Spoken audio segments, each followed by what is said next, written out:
Maniac Magee by Jerry Spinelli. Chapter 27. The story he told now was not about baseball. It was about parents who were drunk a lot, and always leaving him on his own. About being put in classes where they just kept paper and played games all day.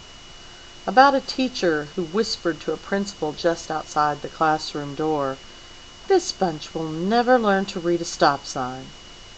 Right then and there, as if to make the teacher right, he stopped trying. The part I didn't tell you about Bluefield, I was only 15. I ran away. The kid and the old man climbed into the pickup. They made 3 stops. First they stopped by the park office at the zoo, where Grayson told the superintendent he just wanted to work part-time for a while, in the afternoons. "Fine," said the superintendent, "just so you don't expect to get paid full-time." Then they went to the library book sales rack and bought about 20 old picture books such as The Story of Babar and Mike Mulligan's Steam Shovel and The Little Engine That Could.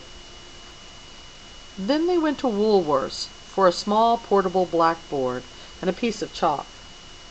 Within 3 days, Grayson had the alphabet down pat, the shapes, the sounds. After a week, he could read 10 one-syllable words, but he was reading them from memory.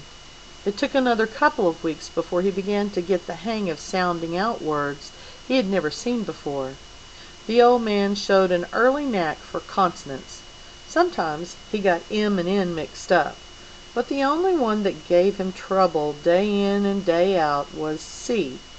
It reminded him of a bronc some cowboy dared him to ride in his Texas League days. He would saddle up that C, climb aboard, and grip the pommel for dear life. The old C, more often than not, it would throw him. Whenever that happened, he'd just climb right back on and ride her some more. Pretty soon C saw who was boss and gave up the fight. But even at their orneriest, the consonants were fun. Vowels were something else. He didn't like them, and they didn't like him. There were only 5 of them, but they seemed to be everywhere. Why, you could go through 20 words without bumping into some of the shyer consonants, but it seemed as if you couldn't tiptoe past a syllable without waking up a vowel. Consonants, you knew pretty much where they stood, but you could never trust a vowel. To the old pitcher, they were like his best knuckleball come back to haunt him. In, out, up, down. Not even the pitcher, much less the batter, knew which way it would break. He kept swinging and missing. But the kid was a good manager and tough. He would never let him slink back to the showers, but he kept sending him back up to the plate.